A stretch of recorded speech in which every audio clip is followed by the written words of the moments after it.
Muchas gracias a ustedes, Jorge. Qué mensaje tan cálido. Siempre he pensado que solo duele lo que queremos mucho. Y pues a seguir adelante. Yo creo que una de las mejores maneras de celebrar a Luis Enrique es trabajando duro, siguiendo adelante, continuando con los proyectos, y eso es lo que vamos a hacer ahora. Me voy a permitir empezar esto. Voy a compartir la pantalla. No soy millennial, por lo cual tengo cierto riesgo de cometer errores. Pero bueno, creo que ya se está viendo la pantalla.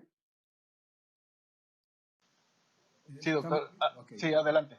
Bueno, ustedes se preguntarán por qué genómica en enfermedad cerebrovascular. Bueno, esto tiene muchos motivos y conforme vayan viendo la charla, pues más o menos entenderán mis motivos. Me dijo Luis Murillo, hable algo de que lo que le guste y algo de lo que tenga mucho interés. Pues bueno, esto me gusta y tengo mucho interés y estoy muy contento de haber tomado el tema.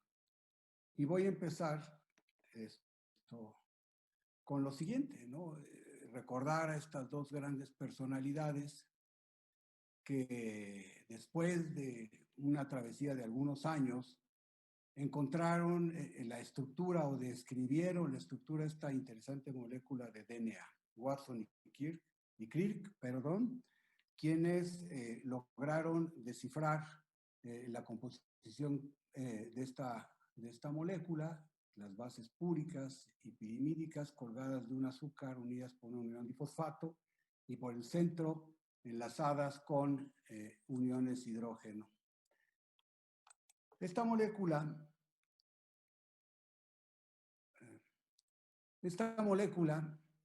es una molécula muy larga, ¿verdad?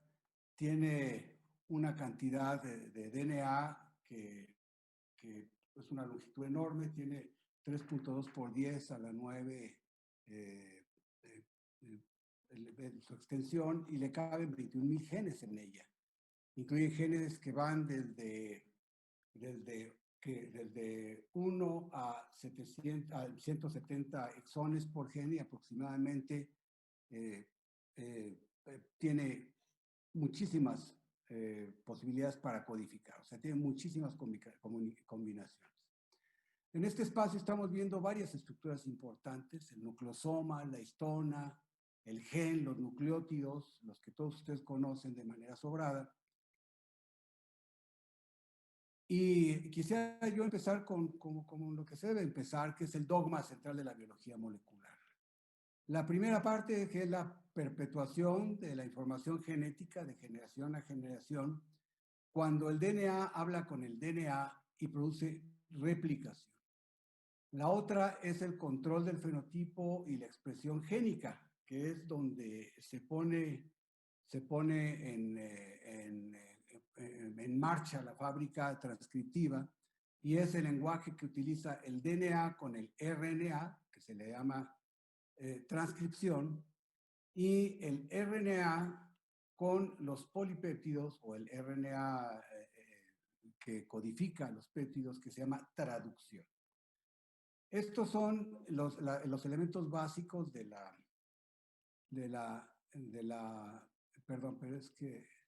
dogma central de la biología molecular. Y los tres papeles clásicos del RNA pues están aquí ilustrados, ¿no? Desde que se une al DNA en el núcleo, se transfiere hacia el ribosoma, llega al ribosoma, se va uniendo a los codones y produce proteínas nuevas.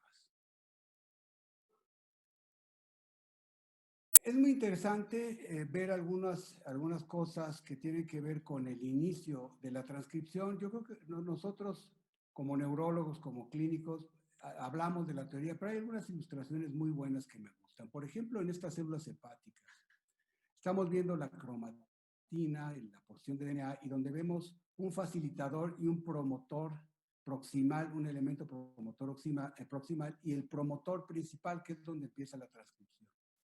Yo quisiera regresar un poquito y vamos a encontrar algunos activadores específicos. En este caso, un activador específico del hígado que se va a unir a otros activadores para juntarse con el facilitador y formar una estructura tal que permita el trabajo de otras estructuras como los factores de transcripción general y, por supuesto, la molécula que todos conocemos, que es la RNA polimerasa. De ahí se inicia la transcripción. Es un sitio específico donde se empieza. Y este ejemplo en el intestino, pues especifica también que hay activadores específicos intestinales que hacen el mismo protocolo, que hacen la misma situación. Los otros facilitadores se juntan al elemento proximal y al promotor, los coactivadores, y otra vez entra la molécula. Una de las cosas más interesantes es que pueden existir muchos facilitadores y muchas zonas prepromotoras, o ninguna, pero siempre debe existir el promotor, que es donde inicia la codificación de proteínas. En este esquema, pues bueno, estamos viendo cómo conforme va entrando el RNA mensajero y va transfiriendo por medio de las tripletas en el ribosoma, que es donde se ubica la fábrica de proteínas. Es un recordatorio simple, yo creo que todos lo recuerdan, pero no está de más para todos nosotros. Y vemos que en ese lugar se juntan los aminoácidos, se une el calcio con el nitrógeno, hacen las uniones peptídicas y posteriormente se hace una cadena continua de aminoácidos hasta que llega una indicación. Aquí quiero hacer la indicación de que está la metionina como primer aminoácido. La metionina es el aminoácido donde empieza la transcripción proteica siempre. Puede haber metionina en medio de esta cadena o al final, pero lo que no puede haber es otro aminoácido que no sea metionina al inicio, que es el sitio donde reconoce el iniciador que donde debe de iniciar el aminoácido. Una de las cosas más importantes, pues, es reconocer el código genético. Y el código genético, las tripletas, los codones, están todos relacionados con aminoácidos específicos. Por ejemplo, si nosotros tenemos un uracilo, vamos a tener esta fórmula y siempre vamos a tener unido a él fenilalanina. Estas combinaciones nos van a dar leucina. Estas 1, 2, 3, 4 combinaciones también nos van a dar leucina, y así en varios sitios. Aquí ustedes pueden reconocer pues un aminoácido muy importante que ya seguramente lo vieron, la metionina, que es donde siempre inicia la codificación, y hay otras tripletas que indican dónde está la terminación, las llamadas stop. Ahora bien, es muy importante entender que a veces, por ejemplo, si existe algún cambio en un nucleótido, por ejemplo, si hubo un cambio de una A por una G, pues no pasa nada en realidad, porque la transcripción sigue siendo leucina. La proteína que va a terminar codificándose, pues va a tener esa misma leucina. Sin embargo, estos pequeños cambios de un nucleótido pueden quedar como huellas. Estos se llaman codones degenerados. Sin que se preocupen ustedes, no son degenerados, así se le llaman, pues. Y producen, codifican el mismo aminoácido. Sin embargo, estos cambios que se llegan a dar pueden ser lo que se le llaman mutaciones puntuales. Se llaman mutaciones puntuales y quedan ahí ocultas de generación a generación, y pueden demostrar, por ejemplo, paternidad y algunos otros tipos de elementos para conocer pedigrís o conocer líneas familiares. Entonces, es importante recordar que todo empieza en la metionina y todo termina en estos tripletes UAA, UAG, UGA, que son los llamados stop. Las multiómicas. ¿Cuál es la cuestión con las multiómicas? ¿Por qué mi afán de hablar con ustedes ahora de las ómicas? Particularmente la genómica, que es la madre de todas las ómicas. Cuando ahí en 1990, mi querido amigo Fidel, con Alma, con Febe, empezábamos a hacer algo de genómica. Recuerdo que la explicación que me daban es que antes de que empezaran la codificación, pues nosotros necesitamos tomar una gran cantidad de tejido y sacar por ahí una proteína para poderla estudiar. Era muy difícil. Sin embargo, con el paso del tiempo, el mejoramiento de las técnicas, que vamos a ver más adelante, pues esto ha progresado y se ha hecho de mayor facilidad día con día. Y si vemos cuáles son las ómicas, vemos cuál es la molécula que estudia. Por ejemplo, para hablar de genómica, pues es el DNA, ¿no? El exoma, el epigenoma. Esto, lo que es el estudio de un solo, el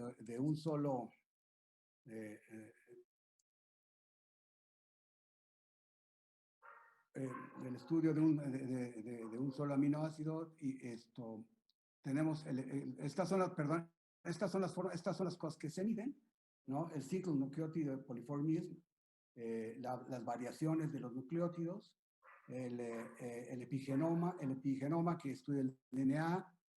Esto es muy importante, la metilación, los estudios de cromatina, las histonas. El RNA estudia la transcripción, entonces aquí ya no estamos yendo hacia otra forma de estudiar las cosas, que es la espectroscopía de masa, y tenemos una molécula muy interesante que es el cDNA. ¿Recuerdan ustedes la transcriptasa reversa? El cDNA es un producto de la transcriptasa reversa. El RNA por sí mismo es muy frágil y muy difícil de estudiar. Entonces se usa una enzima que le da reversa al RNA, o sea, transcribe la información en reversa, y esta molécula resulta ser mucho más fácil de estudiar. Las técnicas son la isosecuenciación, y por supuesto la full length cDNA estudio, ¿no? Luego, las proteínas se estudian por abundancia, localización, y los metabolitos, pues es lo que estamos nosotros acostumbrados a estudiar. Las multiómicas lo que tiene como objetivo es al revés de lo que hacíamos al inicio. Tomamos mucho organismo y estudiamos pocas proteínas. Aquí estudiamos muchas proteínas al mismo tiempo sin necesidad de tanto organismo, porque podemos multiplicar el DNA. Y por ejemplo, aquí para estudiar juntos la proteómica, perdón, es que luego el señalador no sirve bien. Para estudiar junto la proteómica y la metabolómica, usamos la espectroscopía de masa de alta resolución, el SCBS. Por ejemplo, para usar el genoma y el epigenoma, el SCQ sequenciation, el transcriptoma, pues esta es la técnica que utiliza. Si utilizamos transcriptoma y proteoma, pues hay varias técnicas que se pueden utilizar. Epigenoma más transcriptoma. Lo que yo quiero decir en esta diapositiva es que ahora se puede estudiar esto con esto, y nos da claves muy importantes de la génesis profunda de la enfermedad. Existen métodos comúnmente usados para este tipo, ¿no? Lo que le llamamos el single cell sequenciation es simplemente, aquí les explico, esto es una cuestión muy técnica, mis amigos genetistas pues están muy avesados en esto, pero existen varias técnicas que han venido progresando y mejorando paulatinamente. El regreso al tiempo, y esta es una de las partes por las cuales pues a mí me emociona volver a retomar todo esto y desempolvar mis libros y mis recuerdos sobre esto. Me acuerdo hacia el año de 1990, 91, 92, tuve el honor de estar con el profesor Bubolavsky en Lausana, y tuve el gusto de escribir con él algunos artículos, y nosotros tratábamos a la enfermedad cerebrovascular a un nivel bioquímico. La bioquímica ha cambiado, y ha cambiado hacia las ómicas, precisamente por estas razones que he dicho con anterioridad. Escribíamos cuando estábamos en el laboratorio de patología vascular con Fidel y con María del Mar, bases bioquímicas de la isquemia cerebral, y veíamos esquemas como estos, bastante simples, en donde explicábamos pues por dónde iban las reacciones químicas y cómo podríamos solucionarlas. Un poquito más tarde, ahí en el mismo laboratorio, nos dimos a la tarea de comprar un termociclador, una máquina un poco primitiva que cambiaba la temperatura, podíamos poner los primers, podíamos poner el DNA en estudio y logramos, parece mucha gente, logró Alma Ortiz y el equipo de genetistas, basados en una técnica que desarrollamos ahí en el laboratorio, encontrar algunas expresiones génicas en aquella época, cuando apenas empezaba el boom de la búsqueda de estos nucleótidos y de estas tripletas que expresaban de manera diferencial proteínas. La cosa cambió en los años 90. El mismo Watson, aquel Watson de la molécula de DNA, tuvo la idea de desarrollar, junto con otro tanto de personalidades, por supuesto, el mapa del genoma humano, y así se creó el proyecto Genoma Humano hacia aquel tiempo. Interesantísimo porque hacia el año 2002 ya había logrado este equipo, tras un gran presupuesto en el gobierno de Barack Obama, mapear el genoma humano y el genoma de otras especies, entre ellos el mosquito anófeles. Es sumamente interesante porque además sirvió mucho para el tratamiento del paludismo. Más allá de eso se desarrollaron, bueno, yo quise explicar aquí brevemente lo que siguió al genoma humano, que fue los estudios de asociación de genoma completo. Cuando estamos hablando de expresión, como lo hacíamos antiguamente, pues nosotros agarrábamos primers y veíamos a cuál de estos primers se pegaba nuestra proteína y decían, bueno, pues esta es la que se expresó, las otras se fueron por el caño. Ahora la cosa es muy diferente. Con el advenimiento del estudio de todo el genoma, se puede agarrar todo el DNA, meterlo a una máquina y detectar cuáles son los cambios que hace personas sanas contra personas enfermas. Es decir, el Genome-Wide Association Studies es una técnica que utiliza, por ejemplo, las dos técnicas más reconocidas, que es Illumina y Affymetrix. Estas dos técnicas lo que hacen es que en estas pequeñas bandas que ven ustedes, bueno, microscópicamente, estoy exagerando, esto no se alcanza a ver, existe, digamos, los que nosotros llamamos primers, ahí están fijos los segmentos a los cuales las partes de DNA que nosotros ya replicamos, ya multiplicamos, las metemos ahí, y hagan de cuenta ustedes que aquí en estas carpetitas, en estas tarjetitas, es un licuado de DNA, enzimas, fijadores, y conforme van llegando, se van metiendo, y se van acomodando cuando buscan a su par. Un poquito el juego que hacíamos en la infancia, que nos decían el nombre de un animal y sabíamos que había una pareja, y entonces ahí estábamos ahí buscando entre todos quién era el gallo, y el gallo hacía kikiriki, el perro hacía guau guau, y entonces se juntaban.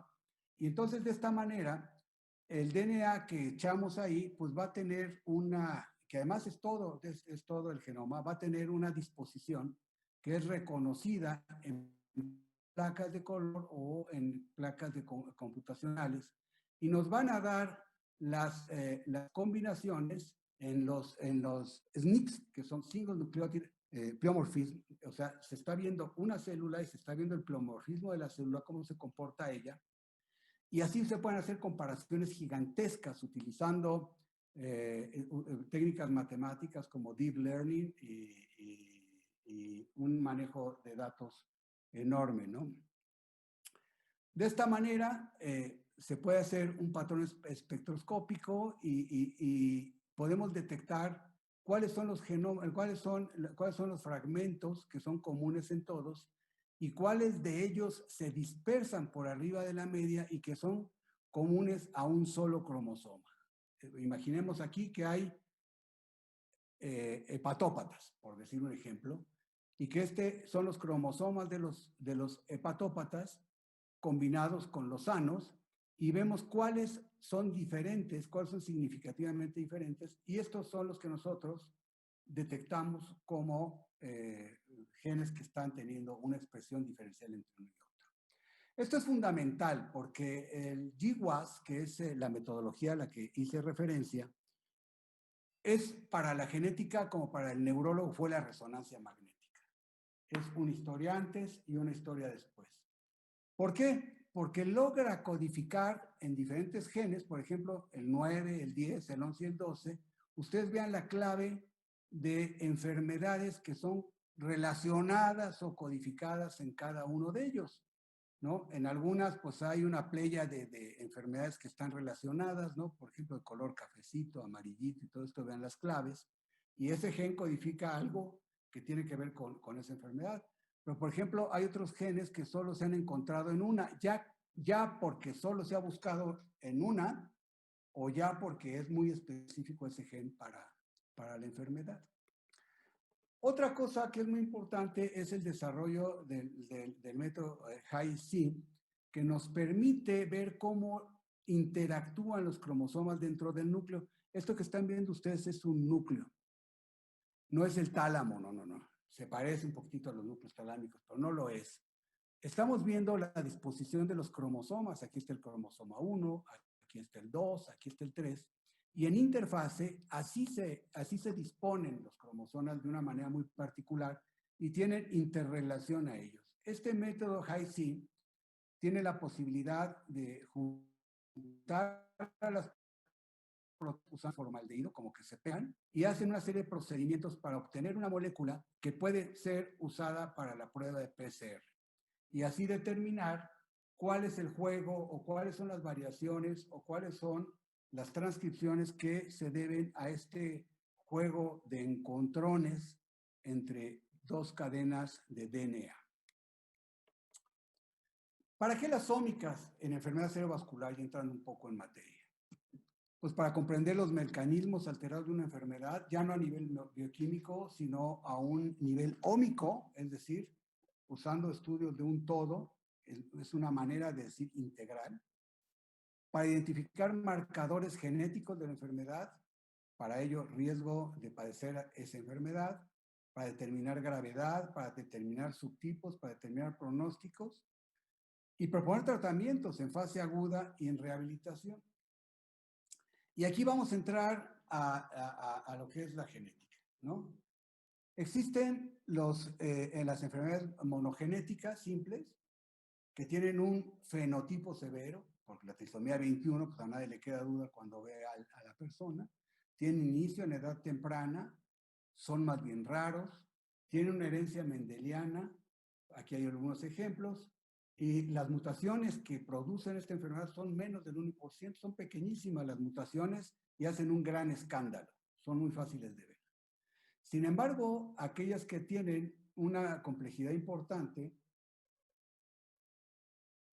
tienen un fenotipo mucho más discreto, son de inicio tardío, son mucho más comunes. Este es un punto, ¿no? Si nosotros estamos pensando en las enfermedades de un solo gen relacionadas a enfermedad cerebrovascular, yo les puedo apostar que pocas clínicas van a tener una gran cantidad. Sin embargo, cuando hablamos de enfermedades complejas, son las de todos los días, las de todos los días. Tienen una herencia muy compleja, por ejemplo, la diabetes, el asma, la osteoporosis, y los pleomorfismos, los polimorfismos son muchísimos. Entonces, hay una gran complejidad para estudiarlas. Y, por ejemplo, por las monogenéticas, ¿no? Que todos quisiéramos ver en esta ocasión, Caracil, por aquí homocistinuria, las lesiones vasculares en Ehlers-Danlos, etc. Estas son todas monogenéticas. Y como dijimos, es muy fácil de reconocerlas fenotípicamente, pero también son raras. Debemos de reconocer, yo debo de pensar que este no es el pan nuestro, ni siquiera en el Instituto de Neurología, ni siquiera en la clínica vascular. Es frecuente, pues es más frecuente ahí, pero no es lo común. Vamos a pensar en la genómica para predecir el riesgo de enfermedad cerebrovascular en bases genéticas. debemos de estudiar varios factores. Y aquí es parte de lo apasionante de esto, ¿no? Por ejemplo, queremos buscar un marcador genético de manera individual y es poco probable que encontremos al gen relacionado. Sin embargo, con los estudios basados en GWAS, normalmente pues, muestran pocos marcadores dentro de un solo factor de riesgo. Aún utilizando el genoma completo, nos escupe 3 o 4 marcadores, ¿no? La falla en esta correlación entre marcador y riesgo seguramente es por la naturaleza múltiple de la enfermedad cerebrovascular. Y yo estoy seguro que con los nuevos modelos estadísticos, con las nuevas técnicas de deep learning y de y los estudios de base grandes, de base de datos grandes, pues vamos a poder encontrar múltiples marcadores para cada uno de los subtipos. Y ahorita vamos a analizar un poco lo que ha pasado. Esta gráfica me gustó mucho porque habla de lo que ya hemos dicho, concatena lo que hemos dicho. ¿Cómo vamos a comenzar una sospecha de una enfermedad genética? Pues hay historia familiar, mi papá, mi abuelo, mi tatarabuelo, pues todos eran calvos, entonces pues hay una línea genética, ¿no? Debe de haber factores de riesgo que tienen que ver con el ambiente, la diabetes, la fibrilación ventricular, hipertensión. No hablo del medio ambiente, sino del ambiente orgánico, ¿no? Nos vamos un poquito más profundos. Vean cómo este triángulo indica que vamos de lo general a lo particular, vasculopatías, coagulopatías. Y al final, pues ya nos vamos a la parte específica de enfermedad de enfermedad cerebrovascular o coronaria y nos vamos de manera muy específica ya buscando moléculas. Vamos a ver un poquito algunos ejemplos de la diabetes tipo 2. El octeto oneroso de la enfermedad diabética, pues normalmente incluía intolerancia a la glucosa, ¿no? Y resistencia a la insulina en 2 órganos principales, el hígado, el músculo, y con poca producción de insulina por el páncreas.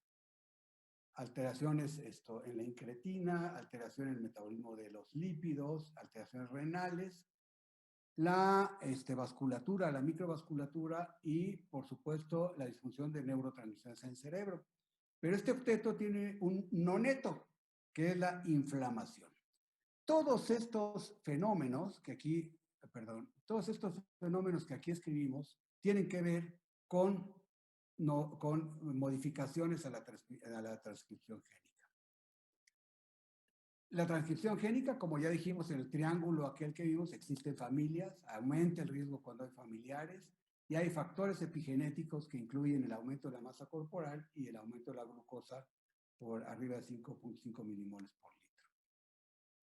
Algunos genes frecuentes, el factor de transcripción 7, LIKE2, que codifica un factor de transmisión relacionado a la diabetes, pero también en el cáncer colorectal. Otro gen de la familia de los acarreadores de solvente, transportador de zinc asociado con la diabetes, otras ciclinas dependientes de las quinasas, y todas ellas, todos estos genes ya tienen una relación funcional de qué es lo que hacen, ¿no? Sabemos que en cáncer nos llevan muchos años de ventaja y ya tienen específicamente codificados aquellos genomas que tienen que ver con cáncer de mama. Pregúntenle a Angelina Jolie, por ejemplo. En diabetes estos son algunos principios. Luego, no solo encontramos alteración en los genes, sino también encontramos alteración en los intrones. Dicho sea de paso, cuando una proteína es, cuando hay la transcripción de una proteína, se transcribe tanto el exón como el intrón. Sin embargo, para ya el RNA mensajero tira los intrones y solamente usa los exones para ir a dar el mensaje. Los intrones, digamos que son como un vector.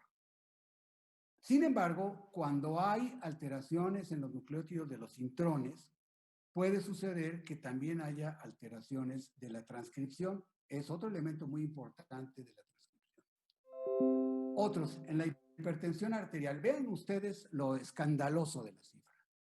Cuando hacemos un estudio GWAS, más de 1000 señales genéticas en 901 loci. pleomorfismo, los que ustedes quieran. Y, por ejemplo, si nosotros vemos el locus del gen TGFB2 y el locus este, que todavía no tiene nombre de gen, distan entre sí 1.2 megabases y existen 484 interacciones, o sea, puntos de contacto. Esto es por el estudio que ya hicimos, el HiC, que ya hicimos mención. Entonces, a todo mundo nos queda claro que tenemos que aprender mucho de la genética y de la genómica. Por ejemplo, en la hipertensión, el gen UMOD es muy importante. En ratas con ausencia de este gen, pues vemos alteraciones de la entrada de sodio por la NKCC2, ¿no? El intercambiador de sodio-potasio en el asa de Henle, en la parte final y en el principio del tubo contorneado distal, que en ausencia de estos se produce una diuresis tremenda, es decir, cuando se aumenta la expresión de UMOD, sube la presión, y cuando se baja, baja la presión. Otro locus, por ejemplo, el del receptor del péptido natriurético, pues ustedes ya aquí van a dar por entendido, ¿verdad? Que existe mucha sobreexpresión en la hipertensión arterial asociado con una gran cantidad de acciones, ¿no? Fíjense, la proliferación de células del músculo vascular, del músculo vascular que tiene al futuro que ver con los procesos de degeneración de los vasos. De la familia de los acarreos de solutos, también algunos muy importantes, ¿no? Uno, por ejemplo, el NBC codificado por este gen, el NBCN1, produce alteraciones en el pH intravascular. Si ustedes recuerdan, el pH modifica la contracción del músculo liso vascular y lo modifica de manera diferente en un sitio y en otro, depende de lugares. Depende de dónde está. Por ejemplo, en el cerebro actúa de una manera, en el hígado actúa de otra manera, y bueno, eso nos da una contractilidad diferencial en diferentes sitios, ¿no? Una cosa que es muy importante es que se sobreponen la expresión de algunos genes, particularmente, vamos a ver este que es un intrónico, ¿verdad? Tiene que ver, no sabemos su nombre, vean que no tiene nombre, pero sí tiene relación con apoptosis, ¿verdad? Pero está asociado a presión arterial sistólica, a diabetes mellitus tipo 2, es decir, un gen tiene asociación con dos enfermedades. Por otro lado, estos missense genes que tienen que ver tampoco tiene mucho nombre, ¿verdad? No tiene un nombre particular, pero tiene que ver con la apoproteína E y tiene que ver con muchas enfermedades. Y vean ustedes cómo la expresión es en diferentes sitios. Todas estas variables son muy, muy importantes de entender. Con aterosclerosis, bueno, pues la historia se va complicando. Lo voy a poner más simple. Ustedes están viendo, por ejemplo, una línea verde que son todas las acciones que producen la transcripción génica de estos genes que no son buenos, y en azul, pues algunos de los genes que son buenos o que tratan de evitar el daño por cizallamiento, el ingreso de los macrófagos, que se conviertan en esponjosos, la supervascularización del subendotelio, la ruptura del endotelio y todos los procesos que ustedes saben.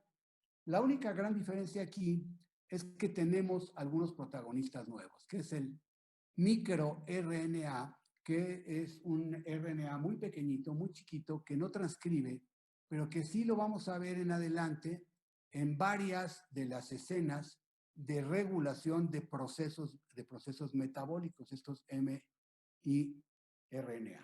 Son los de moda ahorita. Todo mundo está trabajando con microRNA. Un estudio muy reciente, algunas células B que tienen que ver con la leucemia transducen un factor que por varias vías afectan al músculo arterial y pueden provocar endurecimiento o alteración, endurecimiento de la capa muscular y eventualmente aneurismas aórticos. Y nos vamos a meter un poquito a la historia de genes relacionados con ictus. Cuando ya se desarrolló la tecnología de genome wide, de todo el genoma, eh, empezaron a usarse para varias enfermedades, para todas las enfermedades, ¿no? Los estudios de asociación de genoma total fueron utilizados también hacia el año de 2009 para determinar qué pasaba con la enfermedad cerebrovascular. Entonces, a estos autores se les ocurrió tomar pacientes con enfermedad cerebrovascular y sin enfermedad cerebrovascular, sin considerar el subtipo, en varios, no solo ellos, sino ellos hicieron el metaanálisis de varias bases de datos, el ARIC, el CHS, el FHS, el RS, todos estos son bases de datos. De cuando ya tienen los grandes, las grandes bancos de datos, hacen metaanálisis y dicen, bueno, pues vean ustedes cómo se expresan muchos genes, cómo se expresa mucho este gen de nombre raro, que es el RS 11, 83, 35, 79. Vean ustedes cómo se expresa. Y este otro, el RS, también vean cómo se expresan estos dos en enfermedad cerebrovascular. Ok, qué bueno. Sin embargo, estudios posteriores, bueno, aquí está el resultado de dónde encontraron este cromosoma. Este es el cromosoma 12, al ladito de un cromosoma ninja, ¿no? Ninja 2. Me han comentado que los genetistas son muy singulares y les ponen nombres raros que les dan mnemotecnias. Este se llama Ninja 2 y que tiene que ver mucho con los factores de crecimiento vascular. Aquí hay un hueco, por eso no tiene nombre el gen. En el futuro van a ver a qué sirve y cuando sirva le van a dar un nombre y ya no va a ser el nombre con el número extraño que tiene, sino va a tener semejante a estos que tiene. Bueno, este es el gen, el cromosoma 12 en la posición KB y vemos cómo, perdón, y vemos cómo una gran cantidad de datos sobrepasan lo que aquí esperaríamos que fuera la línea del promedio de los genes, es decir, estos se expresan de manera específica en esta parte del genoma. Más adelante, hacia el año del 2014, hubo un estudio comparativo en donde la línea roja es solamente el estudio del genoma. La línea negra es comparado y apareado junto con una escala de riesgo vascular clínica y la línea verde es las dos cosas, el genoma y la evaluación clínica. Y vean ustedes cómo el área sobre la curva, primero no es tan significativa, ¿no? Es bastante ligerita, pero vean ustedes cómo la evaluación clínica y el genoma, pues ahí van más o menos apareados, van más o menos juntos, de tal manera que podemos concluir en este ejercicio que pues de nada sirve comparar ictus contra no ictus porque no es nada específico. Sin embargo, en un artículo mucho más reciente, Nature Genetics, en el 2018, dijeron, bueno, a ver, espérate, pues es que la enfermedad cerebrovascular es pleomórfica, ¿no? Tiene de todo.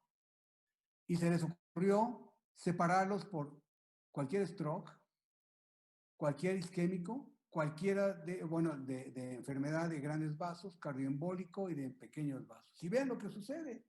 Aquí lo que sucede es que ya hay cosas muy específicas, la expresión de genes muy específicas por cada uno de los subtipos, lo que nos dice que es importante hacer estudios genéticos en subtipos de enfermedad cerebrovascular porque las causas, porque los mecanismos son diferentes en todas ellas. No podemos empaquetarlos en uno solo. Y vean ustedes lo bonito que resulta de esta gráfica. Vean ustedes la coexistencia. Ahora ya estamos viendo de una manera más gráfica la coexistencia de los genes relacionados con la enfermedad cerebrovascular con otras enfermedades. Vean ustedes aquí la gran cantidad y el peso específico que tiene cada una de estas correlaciones es por el tamaño del círculo. Y vean ustedes, aquí hay un guinda con un rojo. Y aquí estamos viendo el guinda que se cruza. No, perdón, es café y rojo. Ya no vi muy bien, no alcanzo a distinguir. Pero, por ejemplo, aquí está el gen CASZ1,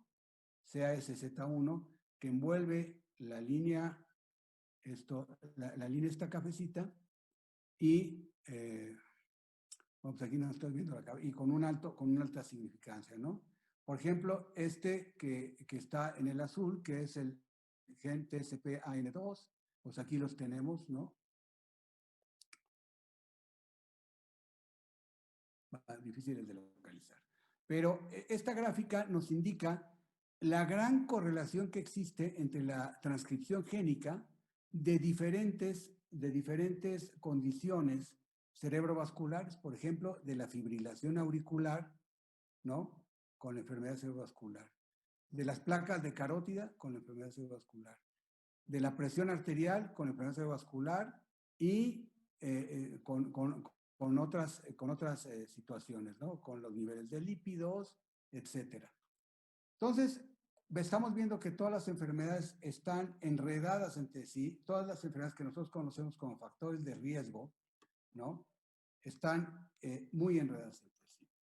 Y aquí estamos viendo algo que es muy importante, que son las 3 maneras en que la epigenética afecta el código genético y la transcripción y la traducción. La metilación, la modificación de histonas y el microRNA que hemos hablado. Esto son las 3 formas químicas en las que el medio externo y externo celular pueden afectar y provocar neurogénesis, gliogénesis, etcétera, modificar el genoma para que se produzcan cambios en la transcripción. Vean ustedes, esta parte es muy importante porque aquí aterriza lo que es la genómica en cosas reales. Esto es el mundo real, se llama las actividades de la vida diaria, la dislipidemia, hipertensión, polución, taca-taca, que modifica el entorno y produce alteraciones en la cromatina, estas que ya les habíamos platicado con el Hi-C, y alteraciones en la expresión génica cuando irrumpen sobre las histonas del DNA, y esto se llama epigenética. Y modifica, por supuesto, tanto el epitelio, el músculo, los monocitos, y en este caso estamos hablando en términos de la aterosclerosis. De tal manera que si nosotros cambiáramos esto, también cambiamos esto. Por eso es el mundo real. Y la epigenética en los últimos años, pues ha tenido una gran cantidad de trabajo. Sabrá decirlo que así es. En la enfermedad isquémica aguda, pues ya sabemos que existe primero depresión de oxígeno, después la excitotoxicidad y finalmente la apoptosis. Los mecanismos, pues aquí están todos ellos, un montón. Si yo me pusiera ahorita a hablarles de cómo se modifica cada uno de ellos, pues seguramente terminaríamos en 2 semanas. Pero el mensaje es que existe transcripción diferenciada en cada uno de estos pasos de la isquemia aguda. ¿Nos falta entender? Claro que sí. Yo creo que nos hemos desanimado. Llegó la trombolisis y el estudio de la parte del comportamiento de la isquemia del tejido cerebral la hemos medio abandonado. Yo creo que este es un área de oportunidad en la cual el neurólogo vascular puede en el futuro trabajar de una manera importantísima, ¿no? Los estudios de microarreglo, los microarrange, han encontrado que neuronas cultivadas de isquemia de 24 horas, hay 1.200 genes que se expresan, 104 cambiaron su nivel de expresión, 26 fueron inducidos, muchos genes asociados con el proceso de muerte neuronal, y 22 pararon su expresión. Vean ustedes, este es un estudio comparativo ya un poco antiguo, de los primeros, donde se hace la comparación. Este es los resultados de cada uno de los pacientes. Aquí es el 1, el 2, el 3, el 4. Y este es el resultado de cada uno de los controles, el 1, el 2, el 3, el 4, donde los colores rojos implican una expresión hacia arriba y los colores azules una expresión hacia abajo. Y vean ustedes cuál es el comportamiento diferente para este gen entre uno y el otro, cada uno de los genes comparativo con el control. Y así es como se puede decir cuáles son los genes que se expresan diferencialmente en la fase aguda. Vamos a hacer un ejemplo somero de cuáles son, por ejemplo, la activación, algunos que tienen que ver, este es tomado de las células blancas de la sangre, pues, en condiciones de isquemia. Y hay algunos que muestran activación diferencial de las células, activan las células, otros tienen que ver con la respuesta a la hipoxia, otros ya empiezan a tener que ver con la reparación vascular, con respuesta microambiente, ¿no? Y aquí empieza a aparecer apoptosis, inhibición de la proteína apoptótica neuronal, con el fin de, pues el cerebro, por un lado, hay algunas condiciones de muerte, y por el otro lado, unas condiciones que tratan de salvar el funcionamiento cerebral.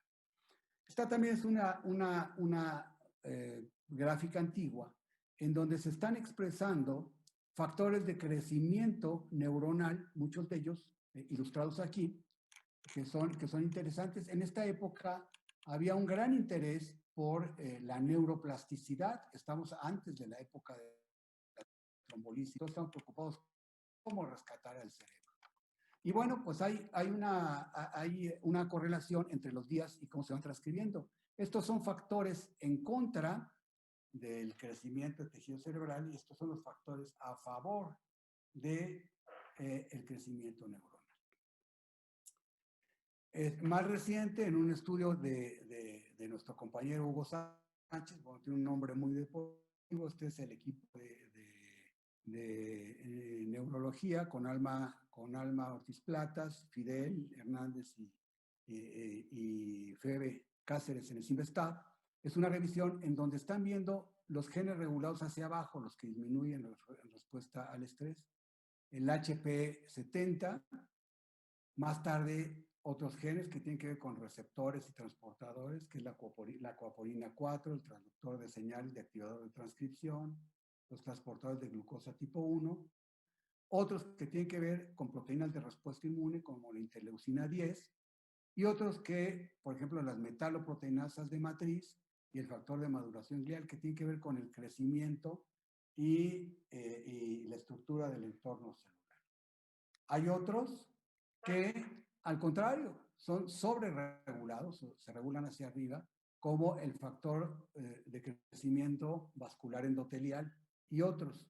Es decir, existen tanto expresión de genes en contra, digamos, y a favor del crecimiento.